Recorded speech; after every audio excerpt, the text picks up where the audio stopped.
Earlier this year, JSAUX sent me a bunch of products to try out, and instead of spending just a couple of days living with them, I've been living with these for the last few months, really putting these products to the paces. So if you're looking for a new Switch grip, this might be for you. Also, JSAUX sent all of this to me for free, so thank you guys for that. But this is not a sponsored video, so this is gonna be my 100% honest opinions. Now let's start with the big one here. This is the JSAUX Split Protective Case. The Split Protective Case is priced around 25 bucks on Amazon, and honestly, for the price, this is a really interesting grip. And after months of using it as my main Switch 2 grip, and if you've seen this channel in the recent videos, you know that says a lot. I think I finally understand who this thing is for. The actual insertion process here is mostly fine. You basically have to slide the bottom in first and then use a little bit of force to snap the top portion into place. The first couple times doing it, honestly kind of annoying, but once you figure it out, it becomes second nature. And I actually prefer this one over some similar multi-piece grips that I've tested, especially compared to grips where the top corners constantly move around and accidentally push down buttons, especially on the Joy-Cons. And thankfully, that does not happen here. And compared to something like the Fast Nail Protective Case, which I actually really like, by the way, these top corners stay attached way more securely, and they don't affect the L or the R buttons. The first thing I noticed with this grip was the comfort. This thing is really comfortable. Specifically, these rounded bottom corners on the Joy-Con grips, I love this design. A lot of grips have those aggressive finger rests that force your hand into position, and honestly, I usually hate that stuff. This feels more natural, more rounded, and more relaxed. And after months of using this thing, playing Indiana Jones, Mouse PI, a lot of first-person shooters recently, there's also some random garbage at 2 a.m. on the eShop, I genuinely think this is one of the most comfortable grips I've tested. Like I said, especially for first-person games. And weirdly enough, the weight here is basically perfect. It adds just enough heft to make the Switch 2 feel more premium without turning it into a dumbbell. I have a confession. I usually hate thumb grips, like genuinely. Most of them either feel cheap, they slip off, or they make precision worse, and sometimes they're just weird. But these are the first thumb grips that I've actually wanted to keep using, especially the textured ones. The extra grip surface genuinely helps, and after using them for months now, going back to normal thumbsticks honestly feels kind of wrong. Which is insane because I normally rip these things off within 5 minutes. I've gone my whole life without thumb grips. Even the taller grip grew on me. Not all 3 styles were winners for me personally, but 2 out of 3, it's actually pretty damn solid. And I've been playing games like Mouse PI recently. It's such a fun game if you guys haven't checked that game out. The developers were so kind to send me a code, and these I feel like help me just a little bit because that game doesn't have gyro. So having as much precision as I can get, I'll take. Back to the Split Protective Case here, there are some genuinely good design choices. I think that the texture on these grips feels really nice. They're not too plasticky, they're not too rubbery, just enough grip while still feeling durable. And inside the Joy-Con shells, there's this soft rubberized texture that helps with scratches and shock absorption, which is a nice little touch. Which brings me to the biggest reason I actually respect this product a lot. This thing saved my Switch 2 twice.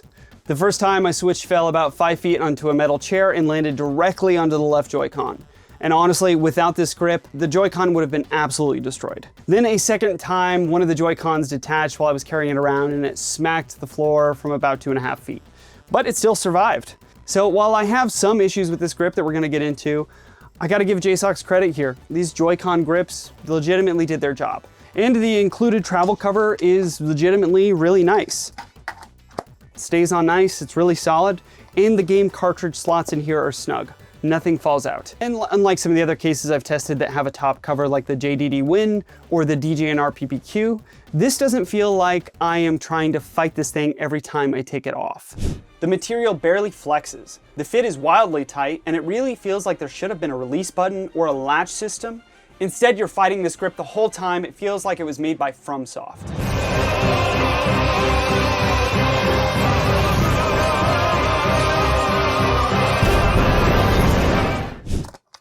See? Should be simple.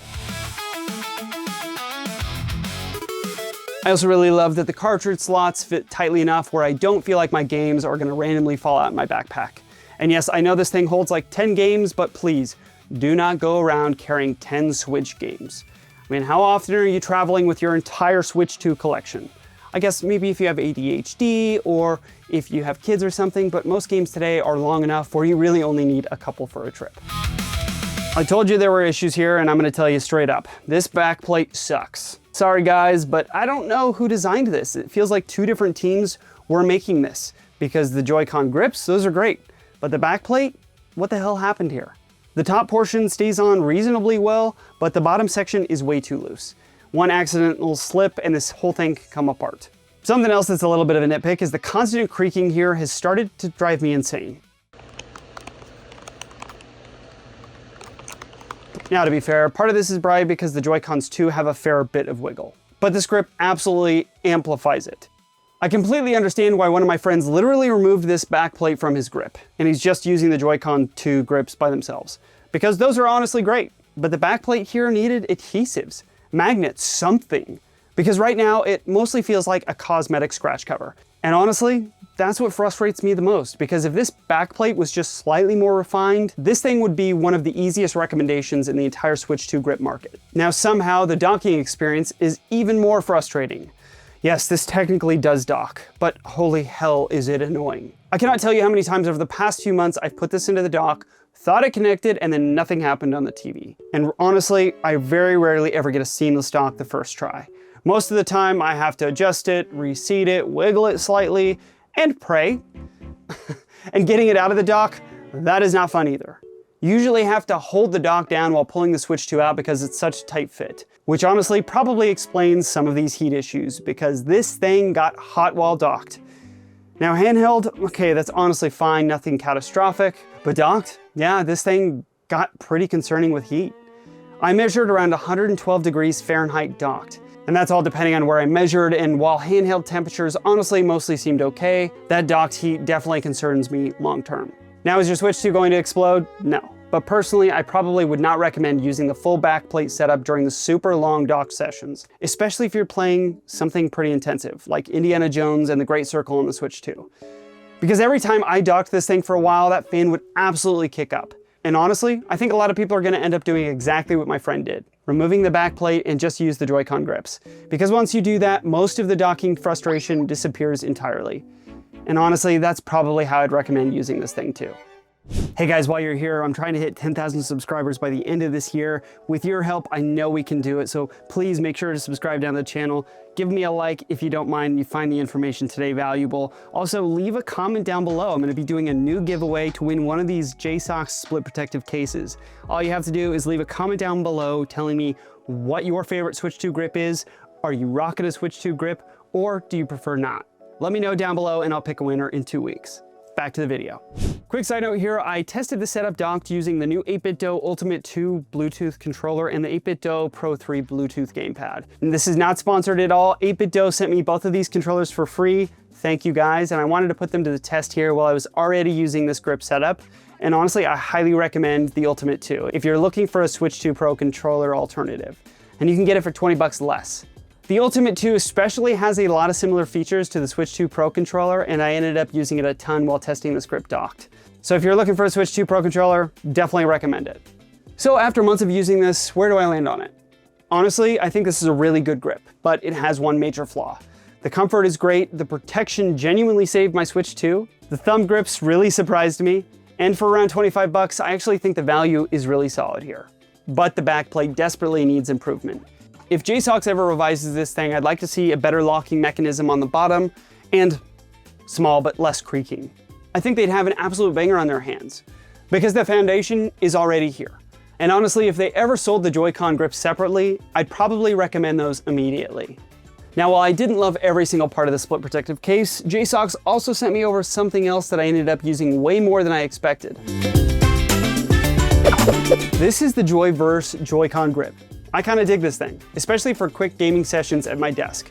The biggest thing here is the V-mount shape design. It just feels natural, it's comfortable, and it puts your hands into a relaxed position. And being able to charge while playing is genuinely really nice, something that even D-Brand's version doesn't do. Now, is this the highest quality grip ever made? No. It's kind of hard, it's just plastic, and my hands get sweaty while using it. And I still don't love those finger rest style grips personally. My ring finger keeps hitting the sharp edge and it drives me nuts. And compared to something like the D-Brand's Joy-Lock, yeah, this definitely doesn't feel as premium. But the D-Brand version also doesn't charge and it costs more. So honestly, for about 15 to 18 bucks, I think this is actually a pretty decent accessory, especially if you mostly play tabletop or you just want a more controller-like feel. And weirdly enough, I ended up swapping the Joy-Con grips from the split protective case onto this, which makes this setup way better. Also, if you rage quit and grab things from both ends and get frustrated, the covers will absolutely pop off. So maybe keep the gamer rage under control. Play some Yoshi, you know? Switch it up a bit. It also doesn't have that super satisfying magnetic snap that the actual Switch 2 Joy-Cons have. It's a minor complaint, but I thought it'd be worth mentioning. And weirdly enough, I actually really liked having this thing on my desk. It became one of those accessories where I'd randomly pick up my Switch for like 15 minutes and suddenly I'd be sitting there for an hour. And I think that says a lot about this. So overall, I actually liked all three of these products, especially the thumb grips and the JoyVerse. As for the split protective case, I think it's good. Flawed, but good. Is this the best grip on the market? No. Personally, I still prefer the fast nail protective case. But this thing literally saved my Switch from getting obliterated. And that absolutely counts for something. So if you want a little extra protection, you like rounded grip ergonomics, you don't mind some jank and mostly play handheld, I think there's a lot to like here. Just maybe don't use that backplate during a 6-hour docked gaming marathon. Hey guys, if you enjoyed the video, hit that like button, it helps me out a ton. And if you're looking for any of these products, I have all the Amazon affiliate links down below. So check all that stuff out and let me know down below about what I should review next. I'm super curious. Is there something that's coming out on the market? I'm trying to keep up as much as I can, but I want to hear from you guys. So let me know. Thank you so much for watching. Now I got to go and beat Mouse PI because man, that is such a great game. All right, see you in the next one.